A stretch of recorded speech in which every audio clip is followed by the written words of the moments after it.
Então vamos lá? Quantos ativos você deveria ter numa carteira de investimentos? Principalmente aqui falando de ações e de fundos imobiliários, né? Essa é uma pergunta que eu tenho recebido frequentemente aqui. Então, existem alguns degraus de conhecimento, né? A primeira pessoa descobre que ela precisa investir, depois ela descobre que ela precisa investir em mais de uma única empresa, porque não dá para investir em uma só, porque você ficaria com todo o seu capital concentrado. E aí o contrário disso é a diversificação, e depois ela passa a ter receio da diversificação excessiva, que seria a pulverização. Será que a sua carteira está pulverizada? A gente vai conversar um pouquinho sobre isso aqui. Antes de mais nada, quem é um Sardinha Raiz já vai deixar aquele like na confiança, porque você sabe que o vídeo vai ser bom, né? Você sabe que o vídeo te agrega, vai te trazer alguma coisa. O cara já deixa antes do vídeo começar. Agora, se você não é um Sardinha Raiz ainda, o que eu vou te pedir é para você segurar sua mãozinha, considere deixar o seu like, se inscrever aqui no canal se o vídeo te agregar, te trouxer alguma informação que você ainda não tinha.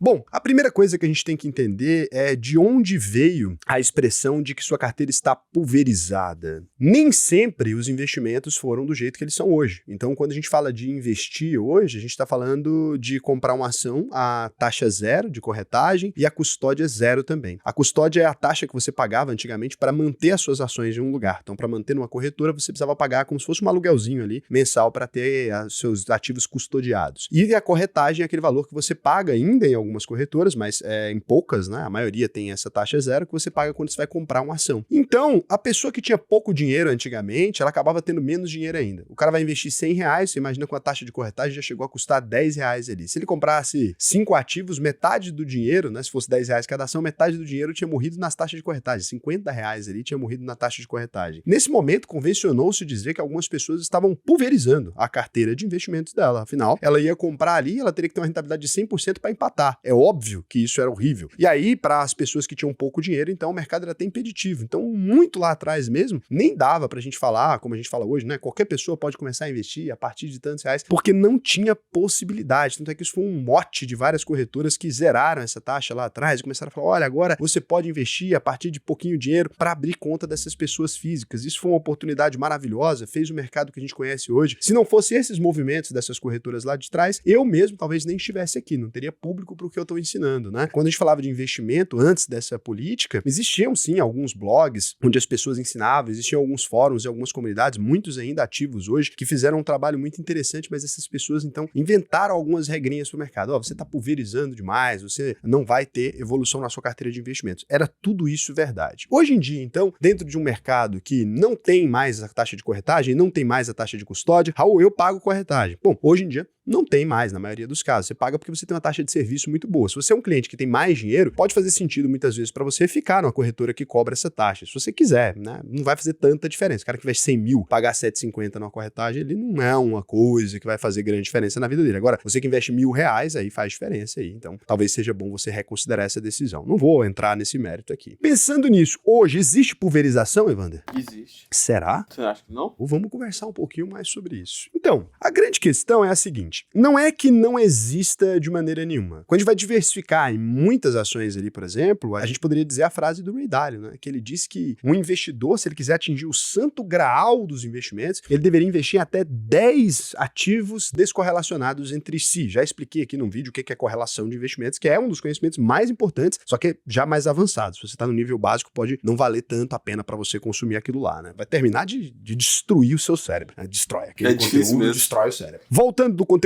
simples, então, quando você diversifica, se você tem um banco, uma elétrica, uma empresa de cada setor diferente ali, até chegar em um número 10, 15, 20 ações, você poderia dizer que sua carteira tá ok, ela tá bem diversificada em diferentes ativos, se os ativos forem bons, né? Então tá ali bem diversificado e você tem um monte de ativos. Agora, vamos supor que eu querendo investir no setor bancário brasileiro, eu invisto no Bradesco, no Itaú, no Banco do Brasil e no Santander. É uma diversificação? Por um lado, você pode me dizer, bancos no Brasil ganham dinheiro. Eu, investindo em todos os bancos brasileiros, se os bancos ganham, na média eu vou ganhar dinheiro, correto? Correto. Correto. Mas tem um problema aqui. Você concorda que quando o Itaú acerta muito, por exemplo, na carteira de crédito, igual ele fez para microempresas durante a pandemia, desde a pandemia para cá ele focou em micro e pequenas empresas, e quando o Bradesco focou na pessoa física, um deles teve um acerto maior que o outro? Teve. O Itaú teve um desempenho melhor, né? O Banco do Brasil, pelo outro lado, teve um desempenho melhor ainda. Ele estava ali com os funcionários públicos, aquela coisa toda, então ele conseguiu apresentar um desempenho mais sólido ainda. De um lado, o Banco do Brasil foi bem e subiu o preço das ações. A longo prazo, isso foi acontecendo. De outro lado, o Bradesco e o Itaú ali, o Itaú sofreu um pouco menos, mas o Bradesco sofreu mais. Então, todo aquele retorno que você teve em uma desses bancos ali, você pode ter deixado na mão de outros. Nesse sentido, a gente ainda poderia dizer que a sua carteira está pulverizada. Apesar de você ter um risco menor setorial, já que se um dos bancos acertarem, você vai ter um ganho, você também deixa para trás quando eles tomam o mercado um do outro. Eu acho, né, do ponto de vista pessoal, que essa não é a melhor técnica. Inclusive, Raul, você já mostrou em alguns vídeos aqui, gráfico de 2 bancos, quando você olha, tipo, o período todo, é muito parecido o gráfico. Muito parecido.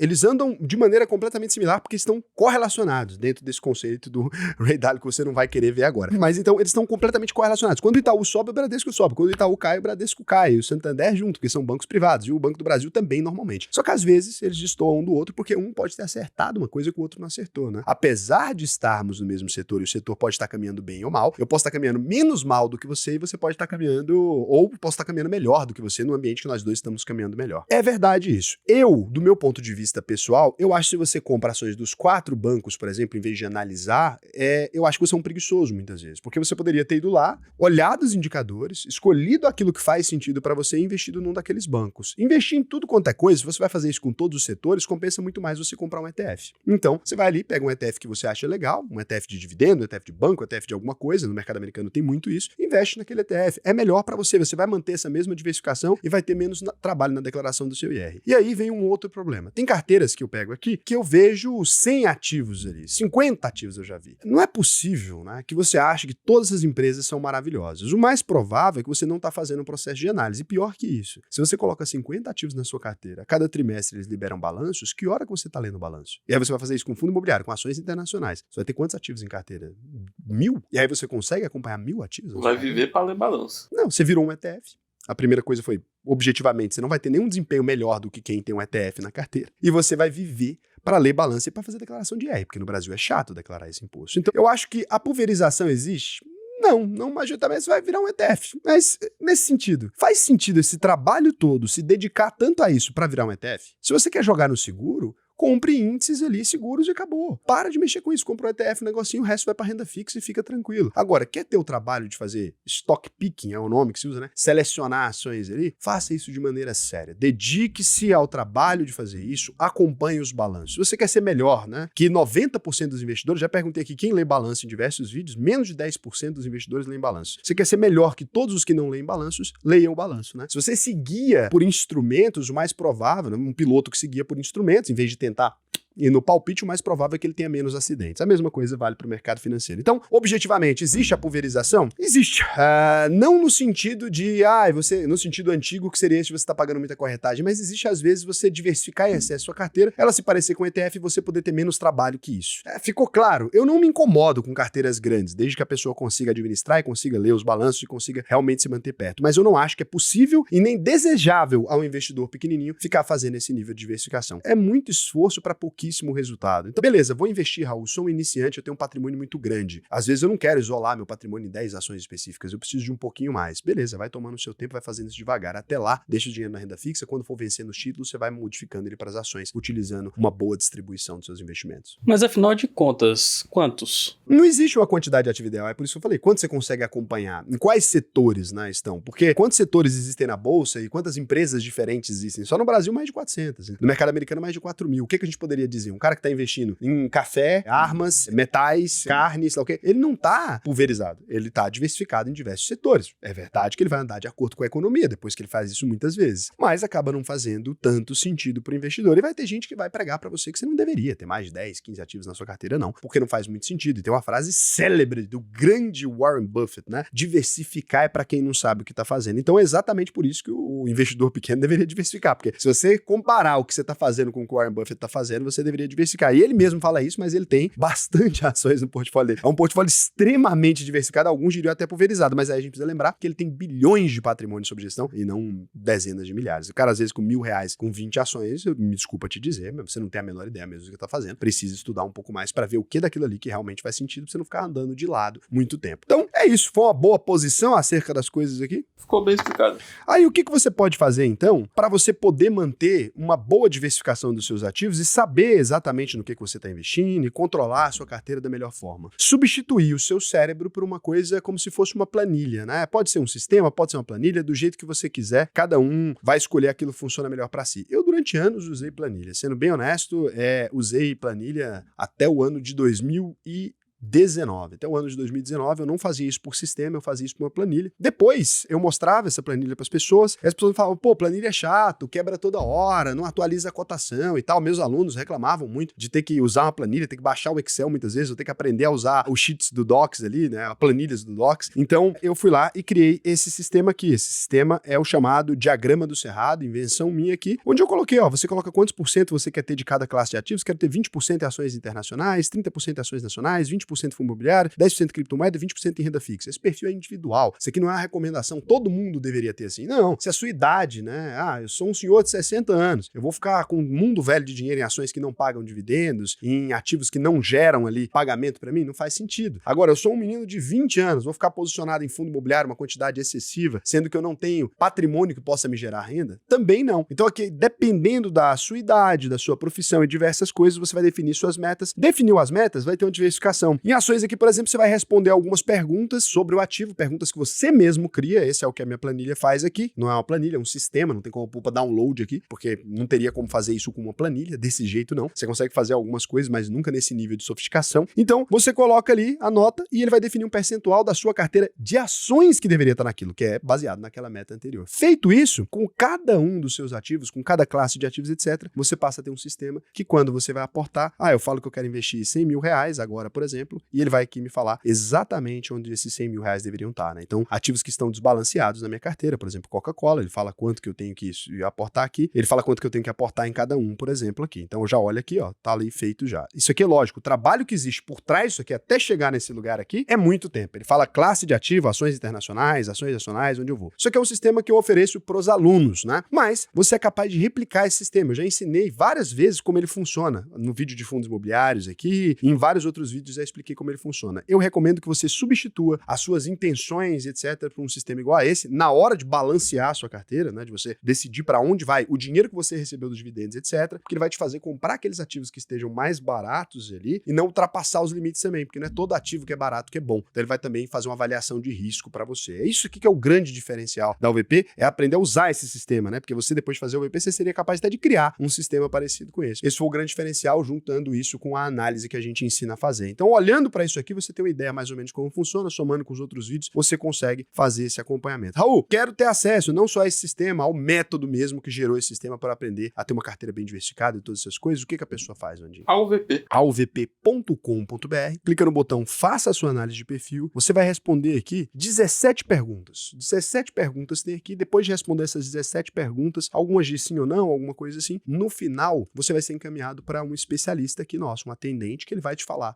se a UVP é para você ou não é. Não se preocupa, Raul, às vezes eu sei se funciona para mim, eu tenho uma coisa específica que eu quero fazer, tenho objetivos e tal, os nossos especialistas vão te dizer. Por que eles vão te dizer? Porque a gente tem medo de não funcionar para você de um jeito muito específico. Se a UVP não funcionar para você, você disser isso, a gente tem que devolver o seu dinheiro mesmo depois de você concluir. Não é aquele negócio dos 7 dias grátis que um monte de gente fala, você tem 7 dias. 7 dias é uma coisa que tem que mudar a sua vida, que dura 8 semanas. Se oferecer 7 dias, eu tô oferecendo 10% para depois você decidir se você quer ou não. Não tem como. E sem contar que 7 dias é por lei, né? Então, aí é lei. E todo mundo sabe que 7 dias você não consome nada. Você vai assistir ali o módulo que é preparação, né? Isso é igual a pré-escola. Você tá na pré-escola, decide se estudar vale a pena ou não. Claro que não. Quando você conclui tudo, chegou no 3º ano do ensino médio, você avaliou se vale a pena. Então aí você vai lá e fala, valeu a pena estudar ou não. Obviamente a gente sabe que vai valer a pena. Por isso que a gente faz esse compromisso. Se não funcionou para você, você pode pedir 100% do seu dinheiro de volta. É a única escola do Brasil que se compromete com isso. E como é que você sabe que esse compromisso é de verdade? Raul, internet tem gente gente que fala muita coisa. Você mesmo fala muita coisa. Então, você pode vir aqui e ver as nossas reclamações. Ninguém nunca reclamou da UVP. Ninguém nunca disse, olha, eu fui lá e não me devolveram, sei lá, nunca existiu, esse compromisso é falso. 26 mil visualizações, mais de 2 anos aqui, mais de 4 aqui no canal de UVP e 2 anos no Reclame Aqui, cadastrado, né? Verificado para você ver que essa página corresponde à nossa empresa, com o nosso CNPJ de forma pública. Ninguém nunca disse, olha, esse compromisso não é verdadeiro, o Raul é um cara desonesto. Então, eu não tô pedindo para você confiar em mim, eu confiei em você primeiro, que é isso que é diferente de tudo que te oferecem aqui na internet. É essa segurança que eu te dou e a gente tem ainda a nossa própria plataforma de investimento. Cara, é muita coisa que engloba a UVP, é muita coisa para ficar conversando aqui. Se quiser fazer, alvp.com.br, vai lá, vai ser um prazer te ensinar. Raul, não tenho grana ainda, tô investindo R$100, tô investindo R$150, tô começando. Minha primeira carteira de investimentos, vídeo gratuito, não te cobro nada para isso, né? Meu objetivo, meu compromisso é com a educação financeira. Então, aquelas pessoas que têm mais dinheiro, não é que eu cobro delas porque elas têm mais dinheiro. Não é um método comunista, não. Meu Deus, quem pode mais, paga mais, né? Nem o comunismo é assim, gente, pelo amor de Deus. Lugar nenhum é assim. Não é isso que eu tô fazendo. O que eu faço é, se você tem pouquinho dinheiro para investir, você precisa de coisas muito simples. Não adianta você sofisticar. Agora, se você tem um patrimônio que tá evoluindo, se você ganha um salário legal, você precisa de uma sofisticação maior. É por isso que a UVP existe. Vai lá agora, faz o seu cadastro. E o negócio é o seguinte, a gente chegou até aqui e tem uma coisa que eu preciso fazer antes de encerrar esse vídeo, porque quem chega até o final quer exatamente isso, né, Casé? Com certeza. Então eu vou responder as perguntas que vocês mandaram aqui. A Bianca Maria, 7795, Casé, o que ela nos escreve? Pergunta, se o setor bancário é um setor perene que já se provou no teste do tempo da economia e dos governos, faz algum sentido ter todos os bancões em carteira? E aí o vídeo foi baseado em você, eu sei, foi para isso que... Olha só! Esse vídeo vai sair na quarta-feira, então tá respondido aí pra você. Eu leio tudo que vocês falam, gente. Eu não consigo responder, mas eu leio tudo. Raul, por que não dá pra responder? Vocês mandam 600 comentários, eu sou um, levo em média, pra responder de maneira concisa, que eu levaria em média 2 minutos, soma aí. Não dá, eu vou ficar horas e horas e horas e horas, e aí eu não trabalho. E aí não vai ter mais vídeo, e aí o canal acaba. Aí também não vai ter mais comentário, que seria uma solução, mas não é a solução que a gente quer chegar. Então, Raul, tem uma pergunta pra ti, meu querido. Adivinha de onde é? Carioca, certeza. JG Biondo. O que acha do shrinkflation? Isso não acaba distorcendo o cálculo de inflação? O governo deveria coibir isso? Que me pariu? Que é isso, JG? O que o JG quer dizer com shrinkflation? É quando você vai lá comprar uma barra de chocolate, ela diminuiu de tamanho e manteve o preço. Então você pega ali e fala o seguinte, olha... Tipo a bandeja de ovo. É, que agora tem bandeja até de 6 ovos. Era dúzias, agora 6 ovos. Mas sempre existiu, eu acho, hein? Só... Não. É porque eles diminuíram a de 30, eles colocaram 22 ovos. E daí eles cortaram. Quero investir nessa empresa aí. Então... Você vai lá e faz uma barra de chocolate um pouco mais fina, que parece o mesmo tamanho, remove 20% do chocolate e ganha lucros abusivos. Ou ele quer que o governo proíba isso. Você tá do lado de quem, o JG Biondo? Pelo amor de Deus, cara. A gente aqui é do lado do capitalismo selvagem, da selvageria, do absurdo. Raul, mas você não acha isso errado? Se achar errado é só não comprar. Brincadeira, gente. Você quer mais chocolate, compra 2. Compra 2. Brincadeira, gente. É bem absurdo. Agora, o governo deveria interferir nisso? Não. Eu acho que a gente deveria começar a comprar as empresas que são um pouco mais éticas. Agora, querer que o governo vai lá e fala que eu não posso diminuir o tamanho da minha barra de chocolate é uma estratégia de marketing. O preço dos insumos subiu, eu posso reajustar o preço da barra ou eu posso diminuir um pedaço da barra. Isso é uma decisão comercial, cabe a mim. Por exemplo, eu tenho que aumentar o preço do meu carro. Ou o que você quer tirar da empresa? Eu vou produzir um Gol, né? Vou produzir ali o Golzinho. Eu quero tirar um acessório para poder vender o Gol do mesmo valor. Isso aí é uma coisa que acontece no mercado o tempo todo. O Casé aqui trabalhou muito tempo com... Venda de carro. Não, com filmmaker. Ah, tá. Aí você vai cobrir um casamento. A mulher fala pra você, pô, Casé, quero videozaço top, quero drone, quero sei lá o que e tal. Aí você passa um preço pra ela 15 mil. Ela fala, pô, tá caro pra mim. Aí você fala, não, então eu tiro o drone.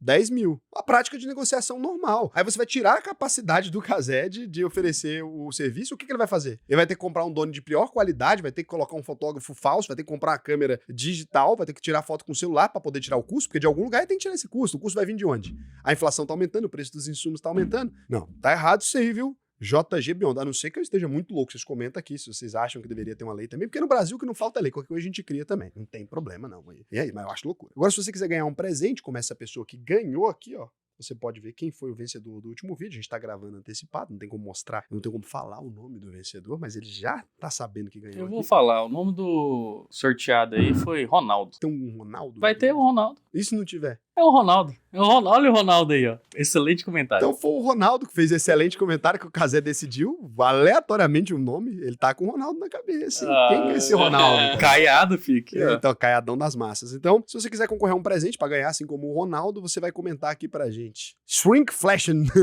Pode comentar. Shrinkflation é bom ou ruim? Você comenta aí, dá a sua opinião acerca da Shrinkflation e é isso. Chama reduflação em português. Pode ser também. Reduflação. Beijo. Tchau.